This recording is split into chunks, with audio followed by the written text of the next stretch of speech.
Stan and Speck were about to enter Hunting Oaks, their eyes peeled in case if there were any grown-ups nearby. The sun was still high in the sky. Two boys hadn't spoken much since moving on. Stan was looking forward to starting his new life. He hoped there would be more kids in Hunting Oaks. It'd be awkward if it was just him and Speck. Stan could tell that Speck was probably a quiet kid before the apocalypse happened and didn't have many friends, which is why Stan didn't even recognize him when he walked onto his property. They soon came across the town border and saw a large sign that said, "Welcome to Huntington Oaks." "We're here," said Stan. "Yes, we are," Speck responded. The silence was back after Stan pointed the obvious. He really hoped they'd come across more people soon. "Where do you think would be a good place to stay?" Stan asked. "Any of these houses would be a pretty great place to live, but I'm going to be selfish and say, let's go find the biggest one." Stan nodded. "Hopefully no one else has had the same idea.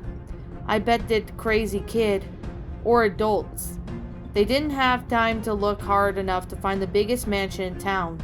They both could see it from there after several hundred yards away. A ray of sunshine on it was one of its heavens were guiding it to them. All it was missing was the choir of angels. None of them said anything as they head towards it. They both knew that mansion would be a perfect place to live out, for the rest of their lives as they all cared. They stepped closer and closer, not a single person in sight. Stan was smiling, thinking of all the things they could do there.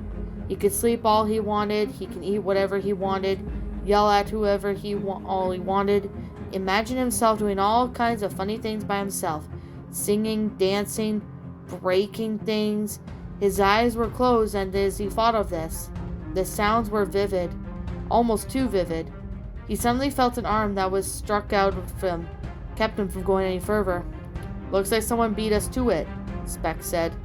Stan looked ahead. All the sounds in his head suddenly made sense. From what they were standing, they could see the back of the mansion. There were kids of all ages, shapes and sizes. Stan was a little disappointed at first, but then he remembered that he was hoping to find more kids. "So, let's go over there and see if they'll let us join them." "It's a negative," Speck said. "Take a closer look at what they're wearing." Stan squinted as he inched a bit closer to the mansion.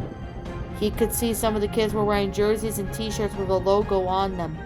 Stan swore that it was recognized the logo. It was the logo that belonged to a sports team called the Hazeltucky Hawkers, which only meant those kids were from Hazeltucky, in a town that was less efficient from Huntington Oaks. It was notorious for having kids with behavioral problems. "You know what?" Stan said, as he shrugged at this. "I say we get far away from these kids as we can," Speck said. "We'll look for another mansion. There's still plenty to choose from, thankfully." "I guess so," Stan said with a nod. He and Speck walked down deeper into town. They thought they were walking away from the dangerous group, but unbeknownst to them, a far more dangerous group was residing on the other side of town.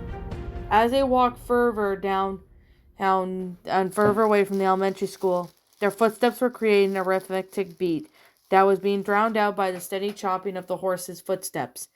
Doyle was constantly warning Brock that nothing bad had better not happen to his horses or else, whichever one, which of course was a made an empty threat. Near the end of the group was Shade Walker, still high as ever. He looked to his left to see his delighted Mary Jane walking next to him. She looked at him and smiled, which prompted Shade to smile back while he grabbed her hand. She quickly pulled away hers. "What the heck, man?" she snapped, as Shade, out of his daydream, saw that he was some random dude's hand. "Sorry."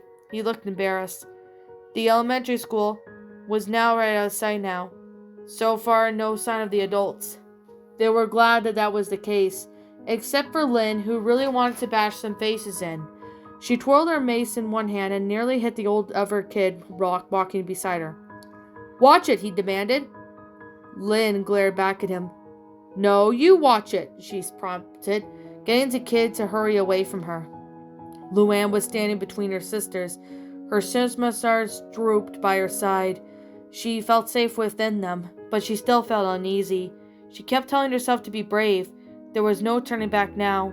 No one had forced her to go. She only went to prove herself that she could be brave. Luna seemed to notice her nervousness and gently placed a hand on her shoulder and told her every little thing was going to be okay. "It is?" Luann asked. "As long as we stick together, sis." The words did a little bit to calm her down, but she nodded anyway. Luna slowly removed her hand and looked around. They were now surrounded by a few small buildings of shops, which looked untouched. She could see the shops that penetrated due to her siblings' hobbies. "Just think, someday all this will be ours. We'll be free to do whatever we want. I could sing and jam as loud as I want. You could perform without any limits. Lynn could play in the ball house." Lynn heard Luna say that before turning to her and smiled. "No adults ever stopped me from playing ball inside of anywhere before." All of them laughed, knowing that for a movement everything seemed all right. "Up ahead," they heard someone said.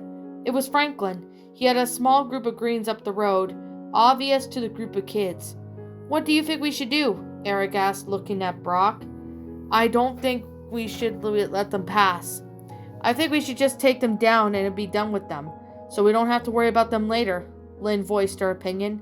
"We don't know how many they are there," Brock calmly spoke back. "Then let's draw them to us." "No, I don't want to fight unless we have." Suddenly one of the kids screamed. They looked up and saw a male adult tugging on the arm of the kid near the back, trying to take a bite out of him. The screaming caused some of the horses to panic and alert the greens up ahead. The chorus of swears and raised voices once the quiet void of streets. Ethan was the first to reach the kid and take the green out with the single swing of his club. "Here they come," Franklin said as he loaded his slingshot. Everyone readied their weapons and Brock shouted orders. Franklin let the steel ball fly and struck the leading adult square in the eyes. "There's more!" another kid shouted, and everyone looked to see the greens emerging from the surrounding buildings. They were all skinny and looked like they hadn't ate since the beginning of the apocalypse. The yells of the kids became more panicked, which causes the horses to buck. Doyle and near the other kids were held on to the horses' leads for dear life. "Hurry up and take them out," he shouted. "Don't falter," Brock yelled. "We could take them out. Look how weak they are. I can see their bones right through their skin." In the few seconds since they spotted the evergreens, Franklin had loaded another steel ball to his slingshot and took it out another adult. Brock decided they had to be led by an example and stood up. Using his weapon of choice, a spiked club, he swung at the nearest green so hard that the top of its head popped out. "Fuck yeah!" Shade yelled as he watched. He wasn't scared as the other kids. He was too high to even care. "Let's do this!" Ethan shouted, and he and his other friend Lexi continued to begin to work on the feeble greens. The greens they spotted first were now on top of them.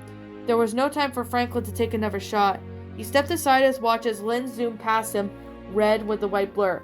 "Batter up," she said, as she took a balanced sentence stance that was like a person who was about to bat in the baseball.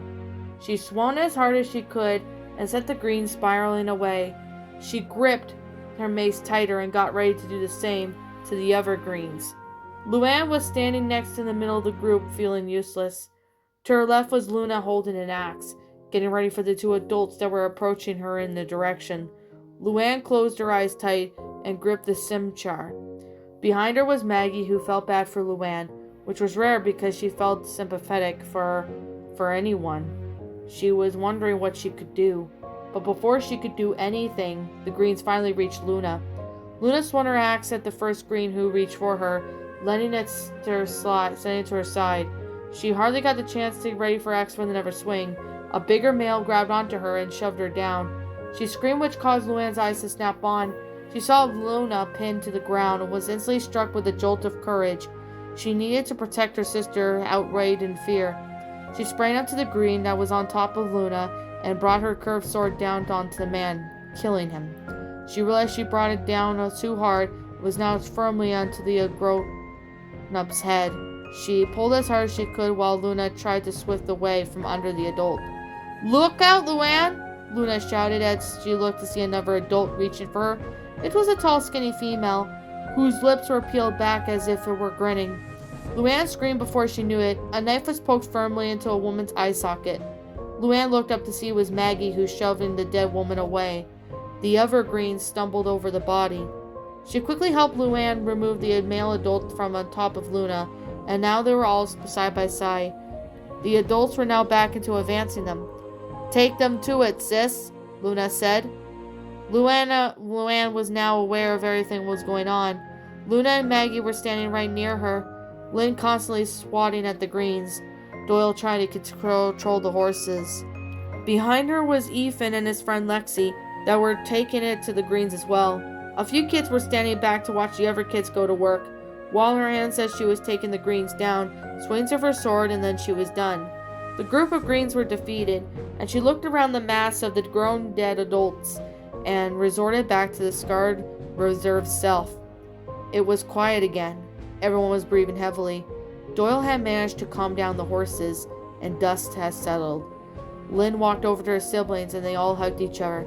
"You did good, sis," Luna told Luann, who looked down timidly at the ground. "Is everyone all right?" Brock asked. Everyone looked around. No one was injured. Brock smiled. "Excellent job, everyone. Like I said, there's nothing we can't accomplish if we work together. Now let's keep going." And with that, they all continued with their mission, leaving the dead bodies where they had fallen, hoping that it was bad as it was going to get. Meanwhile, Duke and Joey were back on the stage in the auditorium.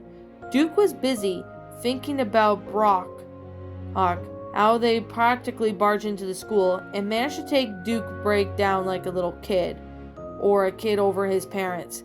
He was now leading an expedition with his kids in his group. Duke was annoyed. He had hoped that Brock didn't plan on taking over the school. There was no way he'd let that happen. Brian Allen sat down on his desk in the science lab, the green they'd been studying still restrained on the table, the brain reading Lisa's notes. There was so much to read. He was smart, sure, but he wasn't on Lisa's level. He wondered why he didn't even bother continue trying to find a cure. It was hopeless. He shouldn't be in here. He should be out living the life to the fullest and not trying to save it. But unfortunately, this was the world they lived in. Mary had continued to sit by herself in the corner of one of the economics room, watching her brother suing with a few other kids. She cried after someone told her that Stan was dead. It was just her and her brother against the world now. Lincoln still lied on the recovering bench with his sisters and Clyde by his side. They dozed off and they were sleeping peacefully, looking as serene as ever. Given the circumstances, Sanjay was working quietly a few feet, trying not to wake the Loud family. There were a few kids who were injured from when Zeke's group attacked, and they hoped they never had to meet a crazy group like that again. Tucker had left the nurse's office and was now on the roof, like he always was looking in the distance, waiting for the others to return eventually, or something interesting to happen. They weren't sure on how long they'd been walking until they were near the outskirts of Royal Woods. They were walking on a dirt road surrounded by corn. "This is getting creepy," Luann said. "What, the corn?" Shade said, who was walking beside her, said. "No, the silence. It's dead quiet." "Is that a pun?" Shade asked. "Yeah, I'm glad you had your ears now on that one," Luann giggled. Luann's sisters were glad that she was trying to keep the pleasant attitude, but she was right. The silence was creepy. It was just like how it was before they were attacked earlier. Brock then held up a hand and stopped everyone. "What is it?" Doyle asked, clinging to one of his horses. "I swear I saw movement in the corn," he said. "It's the children of the corn," Shade said. Everyone began to whisper rapidly, fearfully. Brock ushered them.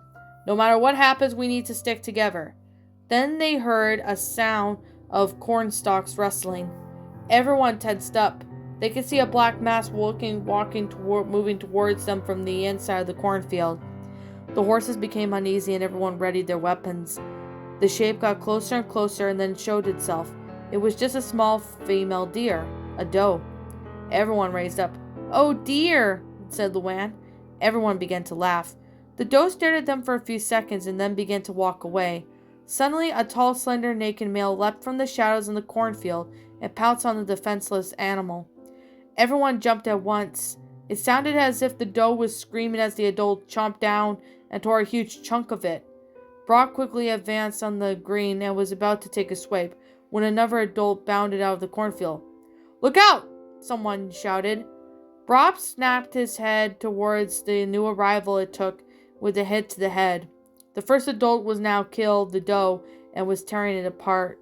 Brock knew there was nothing he could do for the poor animal now. "Oh shit!" Ethan yelled. Everyone could see several shapes making their way towards them. Greens. Brock held his weapon at the ready as everyone did the same. He did his best to take out as many adults as he could that they emerged from the cornfield, and so did everyone else. This time, however, they weren't good enough to fight so many grown-ups in such a small place. Things had changed so fast. At first it was just one adult, then another, then 5, then 10, then 20, and still more kept continuing to appear. "Run!" Shade said. Everyone took his advice and ran into the cornfield, the other side of the dirt road. "Wait! I said we need to stick together!" Brock replied, but no one listened. Lynn was still trying to take it to the adults, but she was quickly overwhelmed and her sisters called out to her. She abandoned the fight and followed them to the cornfield. The horses were back to bucking. Doyle was by himself as the other kids abandoned him. He was swearing, begging for someone to help. Luna took one last look at the horses and saw Doyle trying his best to fight off the grumps. But he too was overwhelmed and couldn't get away in time. He was dragged to the ground, and so were the horses. "Goodbye, horses," Luna said to herself and continued the cornfield. Luna was aware of her sisters running in front of her. Lynn could have easily run far ahead of them, but she slowly slowed down so her sisters could keep up with her. Luann was back to being helplessly scared. She dropped her sword and was now completely defenseless. Every corn leaf brushed against her arms and legs made her spine tingle.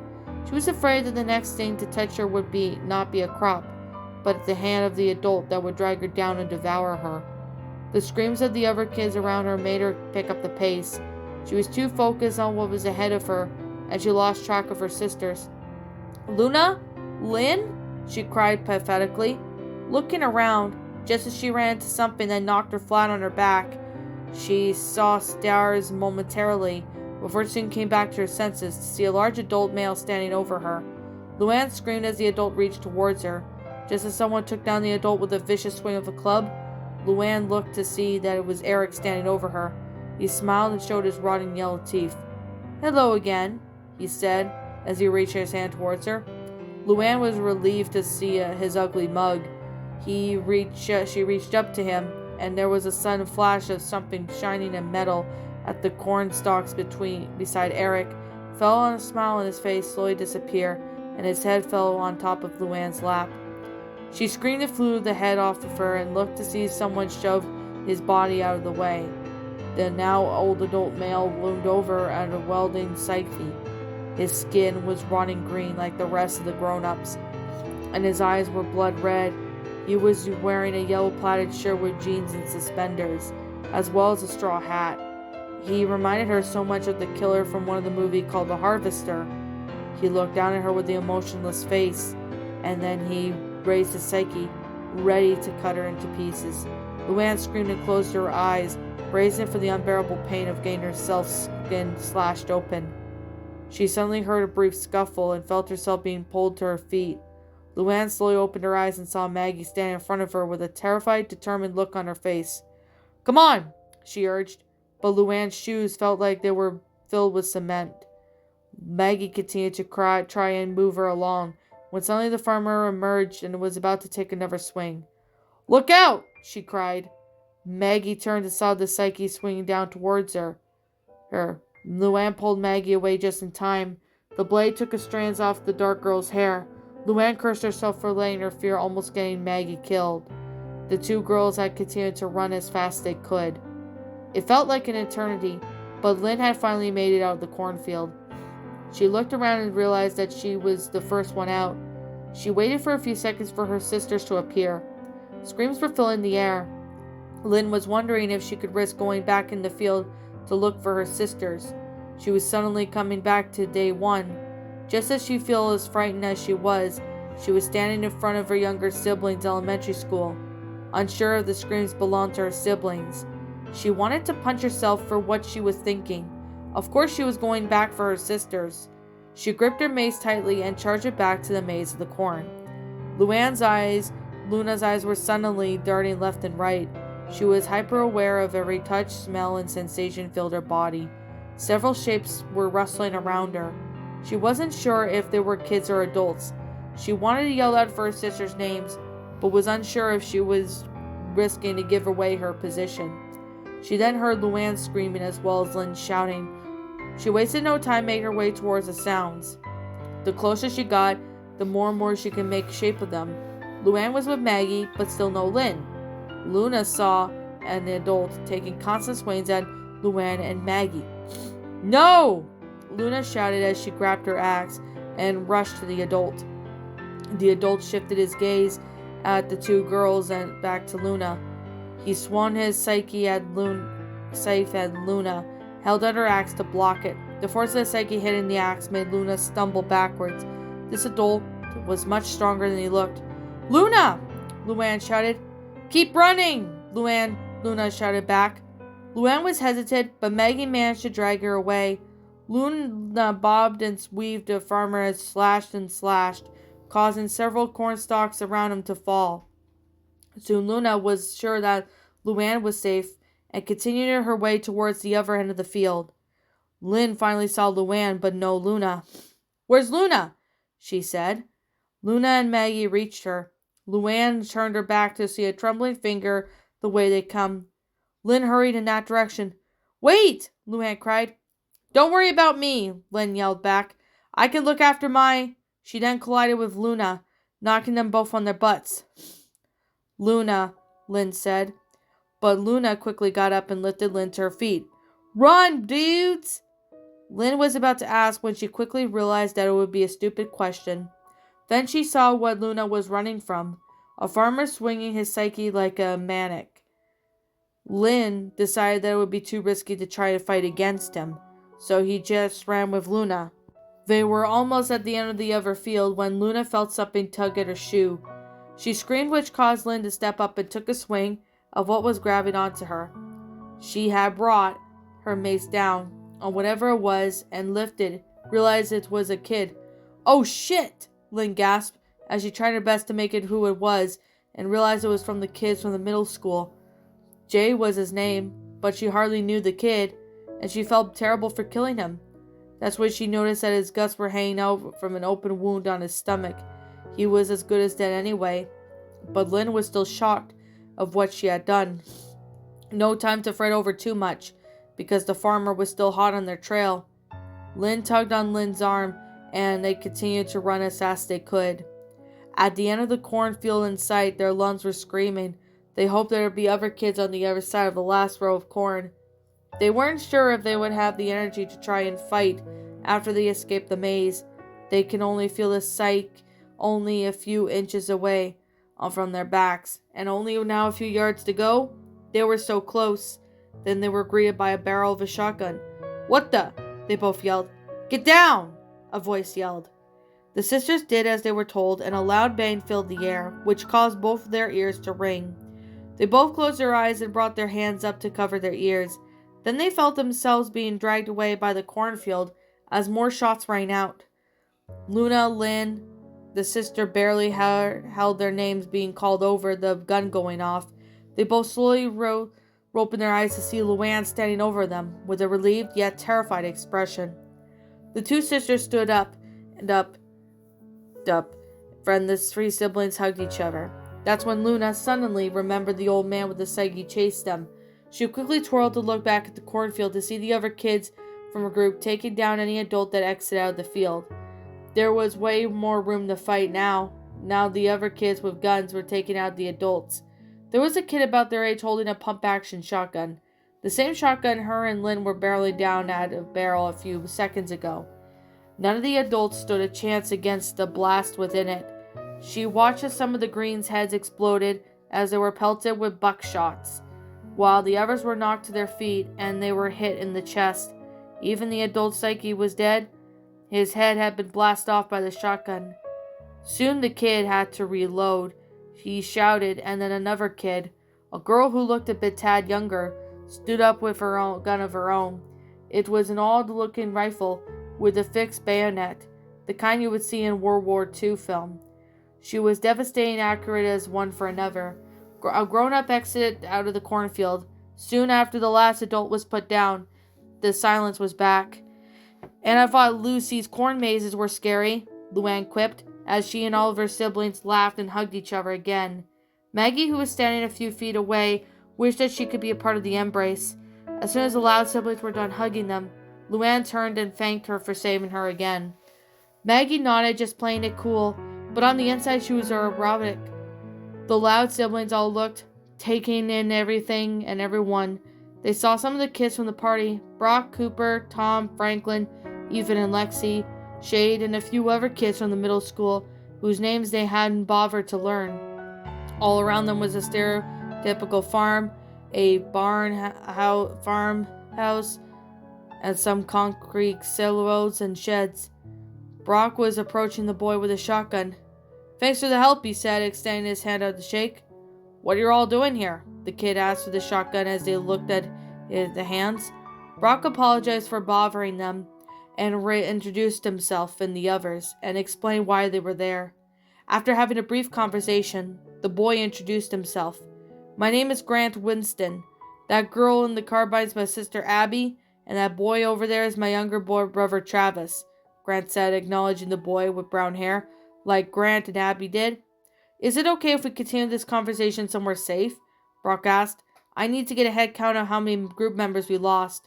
Plus, there's no telling how far those gunshots rang out. For all we know, any grown-up within 5 radius could be on their way here now." Grant smiled. "Let them come," he said as he pumped his shotgun. The princess and her royal subjects were marching along the countryside of Michigan.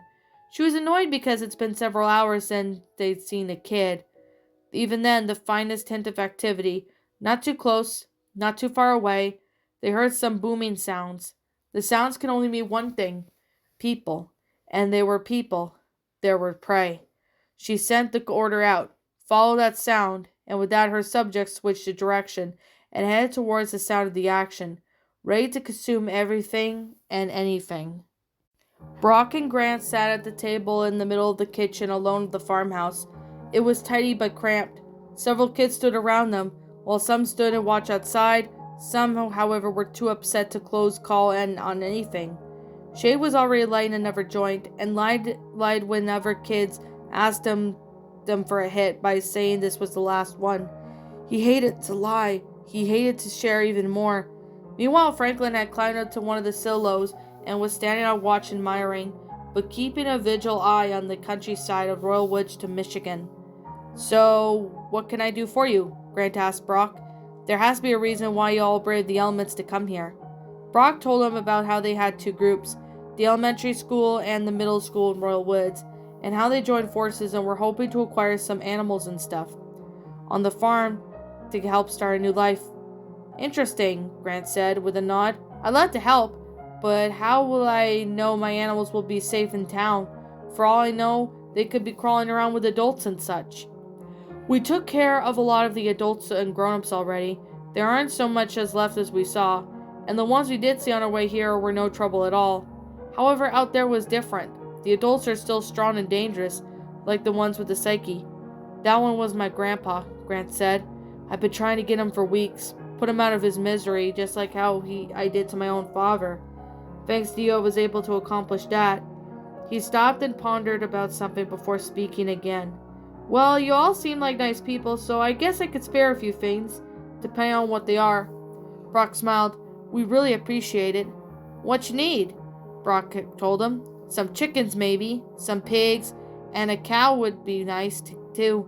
"A cow?" Grant asked, raising an eyebrow. "Chickens and pigs are one thing, but a cow is too big of an order." Before Brock could say anything, Luna stepped up with Luann and Lynn by her side and spoke. "Please," she said, "we have a younger sister who's only a year old, and she needs milk and we don't have any other way to get it." Grant looked at him as she said that, still had an eyebrow raised. "A baby, huh?" "Yes, a baby," Lynn spoke. "If we don't get her milk, she could die," she said bluntly. "You wouldn't want to be responsible for a baby's death now, would you?" Brock looked slightly annoyed at the Loud sisters that cut in, but it was too late to say anything as Grant retorted to their remarks. "Not exactly, but it's not my responsibility to help everyone who just shows up. I have my own siblings to look after." Lynn looked up and stepped closer and glared at Grant. "And I'm pretty sure you'd do anything to protect them, just like me and my sisters would do anything to protect our siblings." Grant held her gaze, not liking what Lynn was applying. Yeah, I would, so don't bother trying anything. Luna and Luann eased back and Lynn as Brock spoke again. I'm sorry about that. I know you have your own people to look after too, but are you sure you can't spare us a cow? Surely you must have more than one, right? It would be too dangerous for us to keep coming back here just for milk. Grant thought for a few seconds. How would you even get these animals back into town anyway? Do you plan on carrying them yourselves? Brock awkwardly told Grant about how they brought a horse-drawn cart wagon to help carry the supplies, but the horses were killed when the adults attacked them. You're really making yourself a good case for it, Grant sarcastically remarked. Brock exhaled and then looked down at the table they were sitting at. He tapped his fingers while trying his best to make any kind of a reason why Grant should give him up to his precious livestock. Come on, please, Luna spoke. We'll help you if you showed up at our doorstep asking for help, right, Brock? She turned to the pensive kid. Oh, yeah, we would, Brock answered. We have to work together after all. How kind of you to say that, Grant said, but that doesn't really mean anything right now, does it? Everyone groaned. This kid was being difficult. If only there was a way to convince him that his animals would be in good hands if he gave them to him. Franklin continued to scan through the fields while it spread out like an ocean of green. The sun was heading down west like it always did, something in the rolling fields that I've seen every day since the earth had formed. He had been up there for only a few minutes, and he was already getting bored. He remained focused that the slightest lack of concentration could cause him to miss something. Except when he noticed something coming to the farm a few seconds later, it wasn't hard to miss at all. A black mass. At first, Franklin thought it was just the shadow of the big cloud, but it wasn't. Franklin blinked a few times to make sure he wasn't imagining things, and saw what was still approaching the mass. He removed his glasses and rubbed his eyes. Still it was approaching. It reminded Franklin of how the weather reports show a map on his state radar where a severe thunderstorm was approaching, and a variety of colors would move and spread across the screen, going over everything and anything without a care in the world. Franklin allowed the lump in his fear to form in his throat and clutched his whistle that Brock had given him for this exact situation. He scurried over to the edge of the silo and blew it, alerting the kids down below. As soon as they got their attention, he waved his arms in the direction of mass, hollered like a madman. Eventually, one of the kids ran into the farmhouse. One of the doors swinging open startled everyone who was in the kitchen. What's up? Brock asked the kid. It's Franklin. I think he sees something. Brock was on his feet, and a blink of it gripped his mace. Everyone else picked up their weapons and ran outside to see Franklin, yelling and waving his arms like air dancers from what you used to see in a car dealership. What's wrong? Brock yelled up, but soon realized that he couldn't hear Franklin clearly. It's either he's having a seizure or he sees something coming, Grant said. He readied a shotgun to his sister Abby. I'm gonna have a look. I'll join you, Brock said.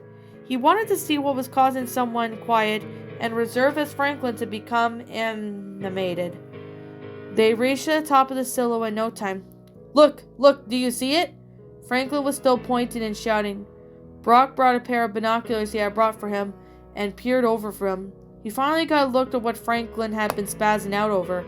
A large group of male grown-ups, way bigger than the group he had seen in high school, clumped together in a large huddle of bodies.